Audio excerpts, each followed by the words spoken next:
with you, and I never wanna move.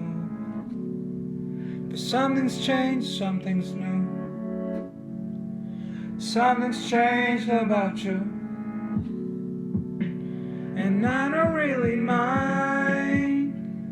'Cause when I look into your eyes, I swear I see the love so true.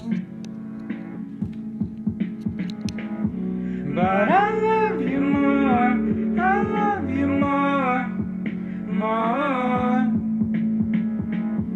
But I love you more, I love you more, mama, mama.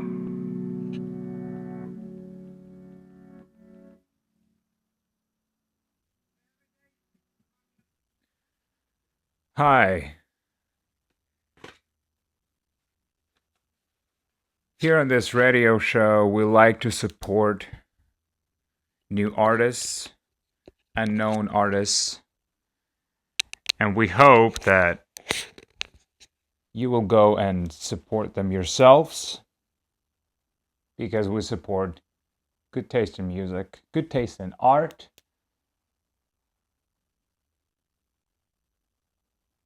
and we need you. We're asking you to support us on Patreon and all of the other platforms. Welcome to ArmandComdeyShow. This is me coming to you live from my little Japanese studio. It's a very comfortable place. I like to live here. Food is cheap and the money is easy. Here on this channel, we support mythical creatures and the power of the ocean. We have a lot of things to talk about today, but let's start with the Squid Game. The Squid Game is coming back to us sometime this year or in the beginning of next year. And I saw this billboard. And there were these monsters. I wonder, so I've noticed something unusual. These Squid Game monsters, why do they look like a PlayStation logo without an X? Isn't that strange? Isn't that strange how everything in this culture somehow comes back to PlayStation? We play PlayStation a lot because it's a good platform. It's a powerful platform.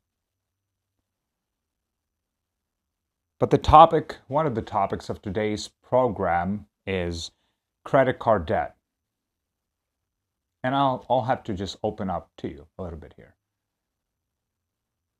about how much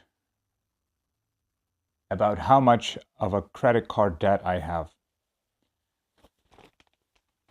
Throughout my life, I have gone through a lot of periods of my life, and I had a lot of ideas of how to apply myself. And some of those ideas has cost me a lot of money. Some of those ideas were ideas like, probably I should not work. Probably it's a good idea not to work. And that's how it started. That's how my credit card debt journey has started, but it was only a beginning.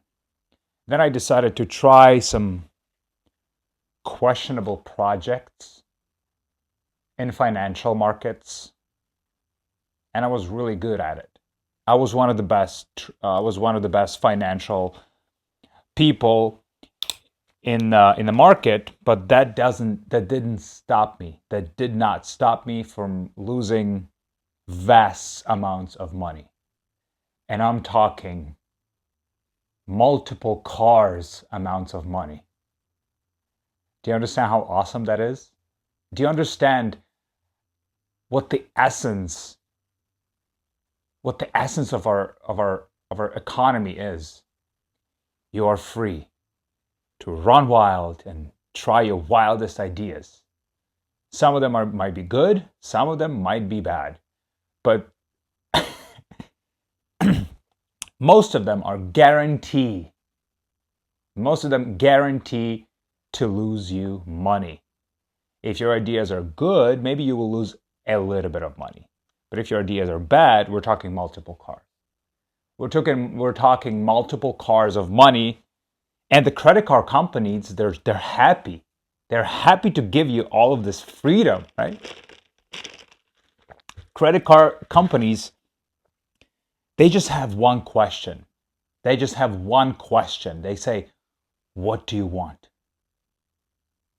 They don't even know. They don't even care about what you want. They're not even asking that question. What they're saying is, "How much? How much, baby? How much do you need? Just tell us. We'll give it to you. We'll give it to you. We're not going to even look. We're not going to even look at your statements. We're not going to even look at your earnings history. We're not going to look at your potential. We're just going to give you as much money as you can stomach for about 30 to 35% APR." And that's how 90% of Americans hold more than $30,000 in credit card debt, ladies and gentlemen. So thank you. And what happens next is something happens, maybe you fall ill, maybe your ideas are exactly as bad as you were thinking, and now all of a sudden you can't pay them. You can't pay them anymore. And that's kind of what happened. That's kind of what happened to me, dear friends. And now they're asking me for money. And now they're asking me for money. And they're taking money out of my bank account. They're just taking the money out of my bank account. Every month I have around 10 people trying to take money from my bank account. And you know what? At this point, I don't even care. Do you know why? Because there's nothing there. There's nothing there. And I'm sure that they don't even care. They don't even care. They call me sometimes and they say, "Hey, do you have the money?" And I say, "No." They say, "We will take the money from your bank account." And I say, "Go ahead. Go ahead."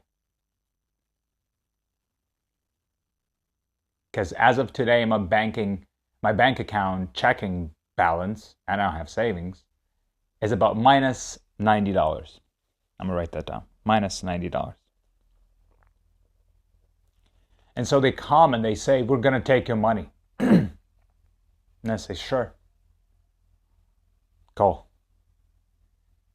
And they send me letters. They say, "There's going to be late fees. There's going to be late fees. There's going to be, our delinquency rates are growing. We can't, I mean, they probably can't afford it if they're just giving the money away for 30. I'm pretty sure that after a few years of just paying them whatever I could, I'm sure that they have gotten their money back. I didn't even calculate because I don't want to live in nightmare. I want to sleep. And I don't want to think about some people just taking my money. I don't even feel like I have money anymore because everything that I make with questionable methods, of course, with questionable method, because here on this program, because here on this channel, on this radio station, we don't have legitimate, we don't have standard methods of income. We don't have that. We only have questionable methods. And I don't have any money. I just give it all away. If somebody pays me $10 for something that I did, and I did a good job, and they pay me $10, guess what? The credit card company is just taking it. And I'm okay with it. And I'm okay with it because this is freedom. Because this is freedom that we have fought for. Us and JP Morgan. Do you understand? Us, JP Morgan, are fighting for the same cause. And that is the freedom of the American people. And that's how we end up in $100,000 on average for an American household.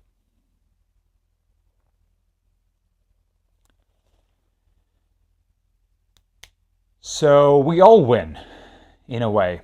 In a way, we all win. And I'm happy to participate in this system. I'm happy to just be. Because I don't have any money anymore and I don't have anything. But the good news is I can always take more. I can always call them and I say, I know that I owe you multiple cars amounts of money, but can I get some more? And they will say, of course. Because for their shareholders or whoever they're trying to represent, they just see the numbers. They just see we gave this person 100K, we gave this person 50K. What's the APR? 35%. Great. We're making our money back in 2 years and they still owe us 50K. Do they care if I pay them back? No. And neither do I. Credit card debt is amazing. I don't have student debt loans. I don't have student loans and student debt because I decided to stay uneducated. Because education is important.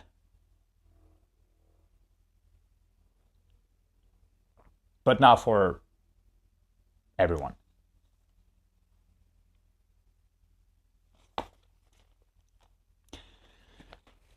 The thing is, I don't really support, but I understand and I accept the importance of Sabrina Carpenter. I accept her as an artist, as a most influential star in our cultural landscape. She's one of the best. She's one of the most important. She's one of the most influential. I live with that reality. I accept that reality. But then comes a question, and listen to me carefully.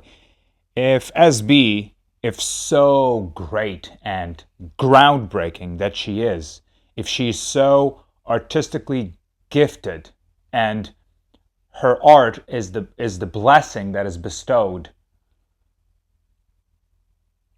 is the blessing that is bestowed on us as listeners and as consumers of this culture, then only one question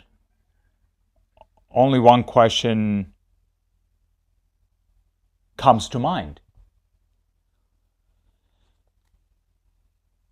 Where is Lorde? If Sabrina Carpenter is something that is so important that we can't live one day without seeing her face on a billboard somewhere on Sunset Boulevard, then where is Lorde? Where is Lorde today? Is she selling ice cream? Is she working somewhere in Starbucks in Australia? Is she building bridges? We don't know. We don't know. Because now we have Sabrina Carpenter. And the Lorde